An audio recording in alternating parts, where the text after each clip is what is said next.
The enlightened sage is merely one who has cultivated the practice of training the mind to choose for the reality of love under all circumstances. And through that one's many successes, they have come to know that what they have chosen is true.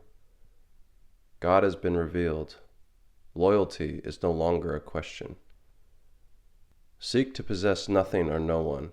Seek to change nothing and no one. Seek only to love. And in love, you are set free.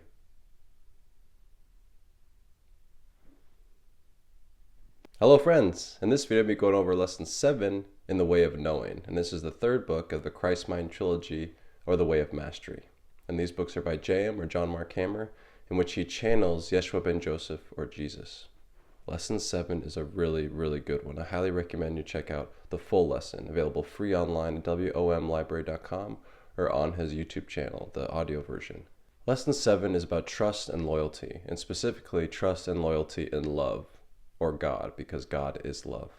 He begins the lesson by saying the biggest challenge in progressing or remembering is not being hoodwinked or fooled by the perceptions of the body, because the perceptions of the body would tell you that you are separate, that you are in a body, and that other things are separate from each other. Everything is separate and individual.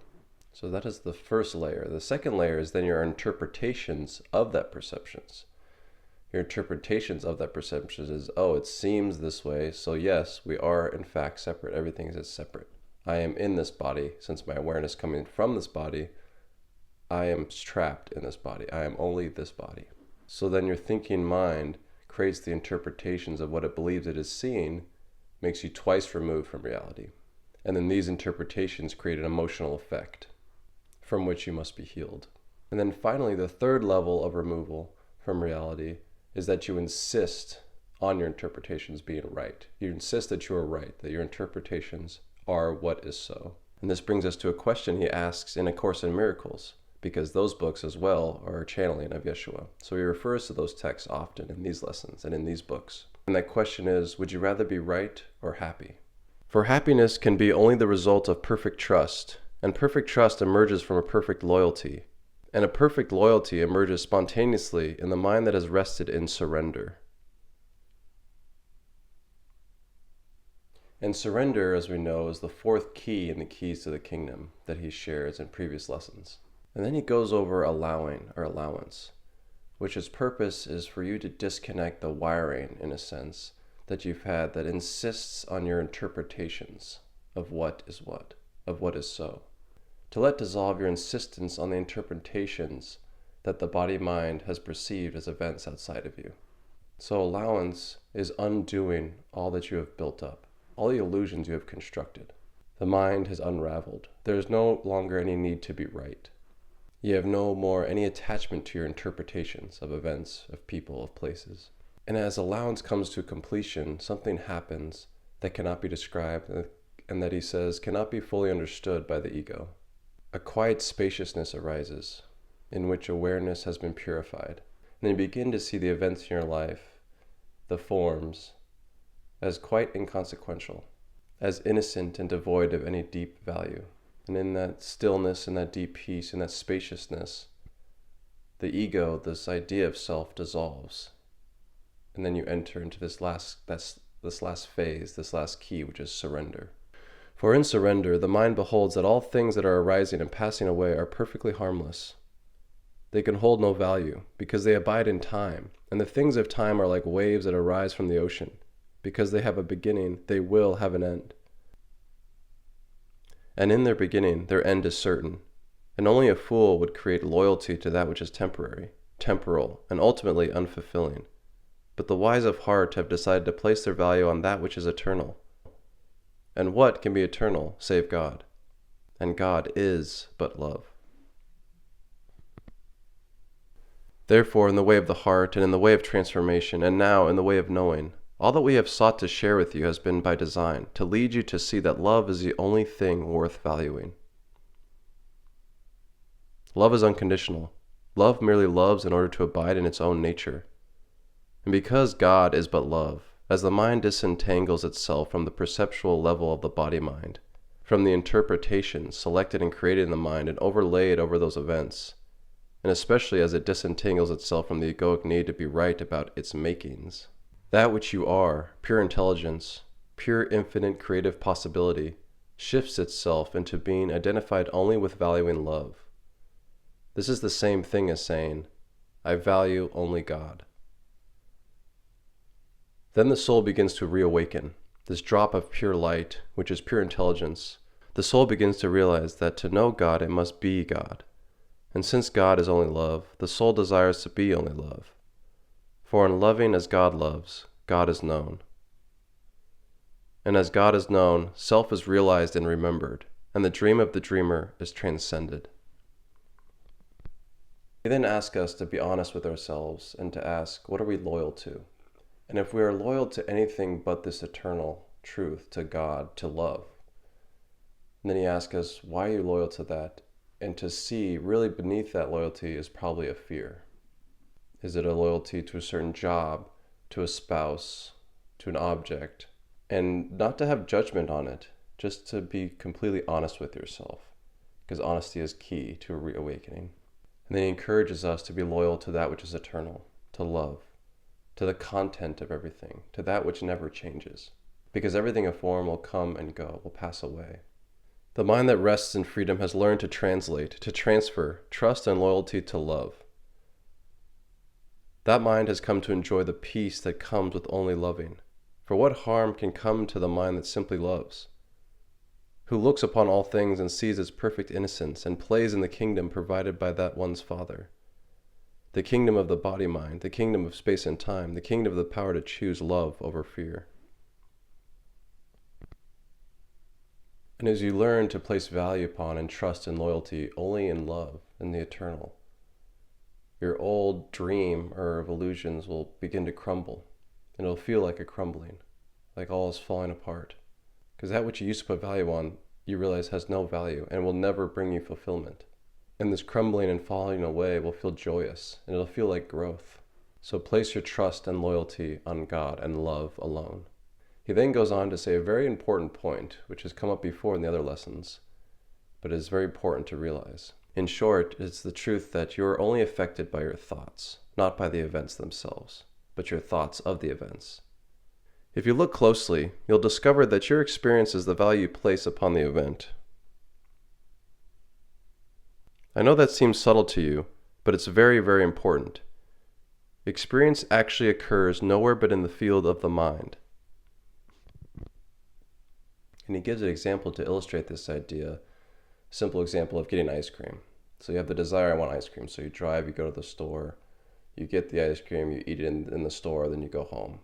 And then maybe your spouse or friend asks, how's the ice cream? And you realize, even though you went and did it, the whole time you were thinking about something else. You were thinking about your job or anything. You were thinking about writing your book. And you were so absorbed by your thoughts of the book, you really didn't even experience eating the ice cream. So that experience of going to get ice cream is totally dependent on your thoughts. He illustrates this because it is true, and also because it's very freeing. It is to point out that you are in total control of your state of being in any moment, because you decide how you will feel. Another way to put this is how Bashar, channeled by Daryl Anka, puts it, is that circumstances don't matter. Only your state of being matters. So in essence, it doesn't really matter what you're doing, what the form looks like, the outer appearance of it doesn't really matter.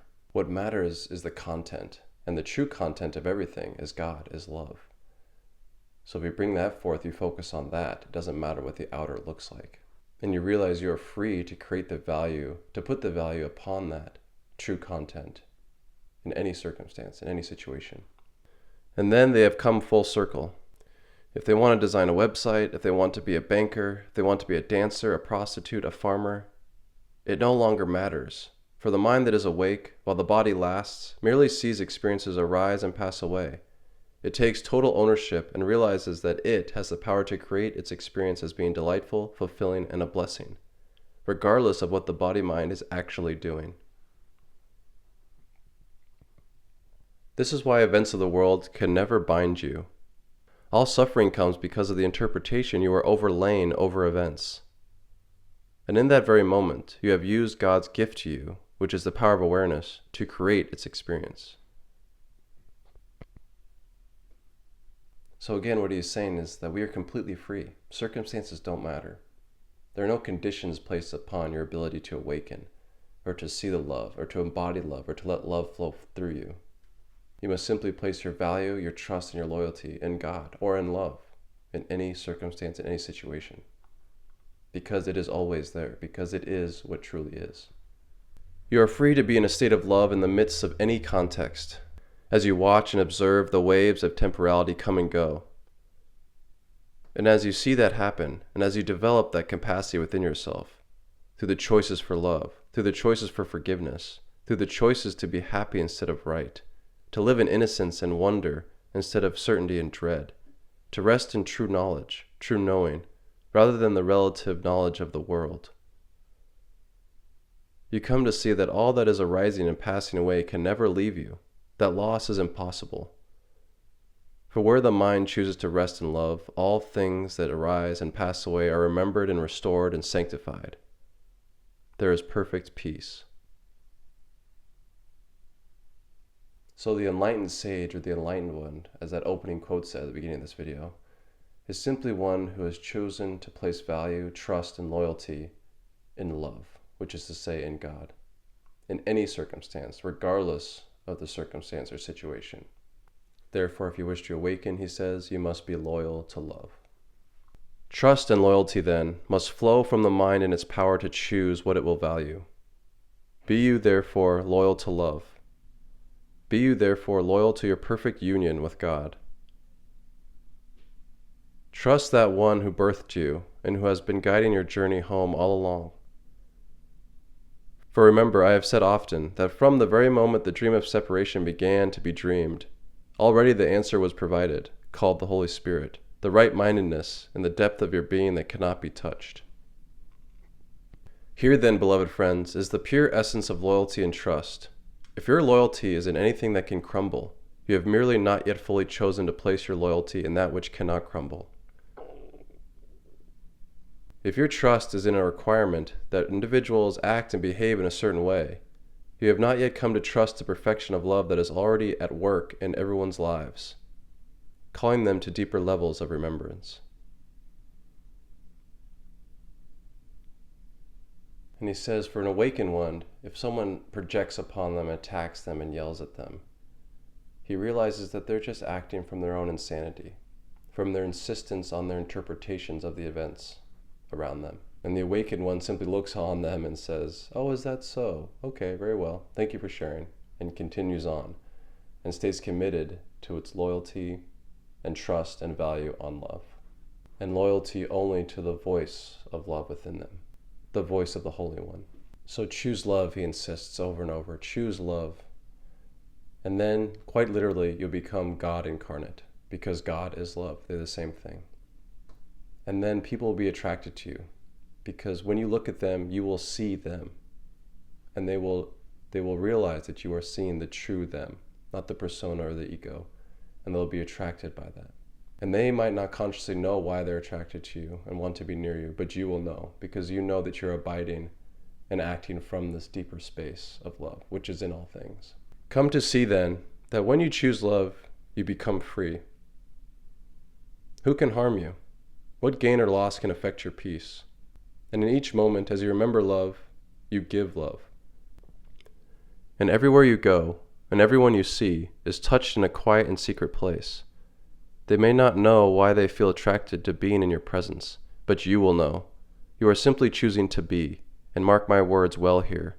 You are merely choosing to finally awaken and be God incarnate.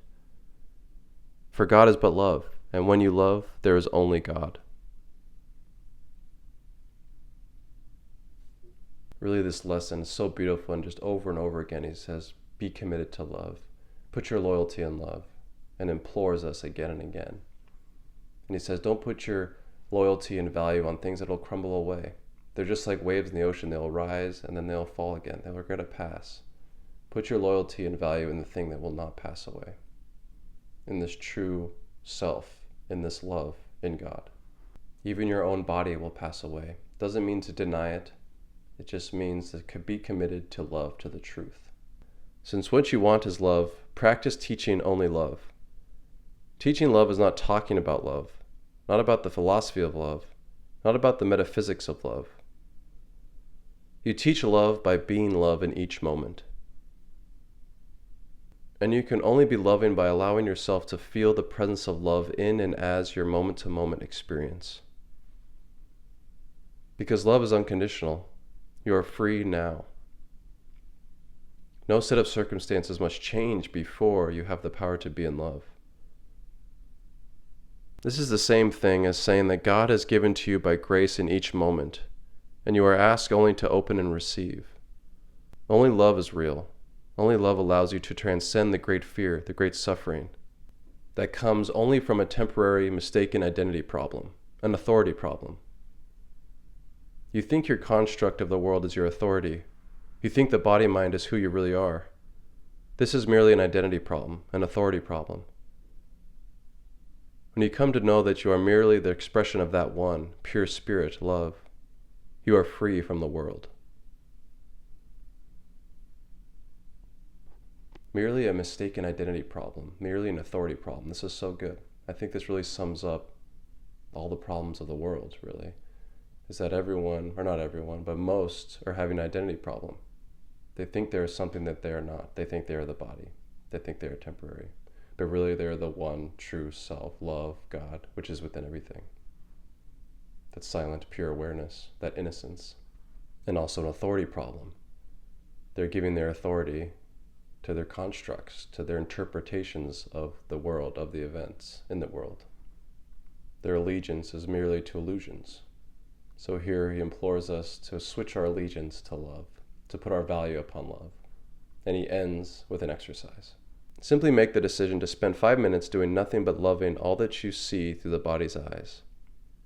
All that you notice arising in the mind is a memory or an image of a friend, or what have you, or an event, any event that has occurred. Simply decide to love it, that's all. And then try to tell yourself that peace is a long way off. It is present in every decision for love. Holy smokes, that's a good one. Lesson 7. Definitely check that out, the full version. There's so much in there that I can't fit in these shorter videos that I'm making, so definitely check it out. Thank you.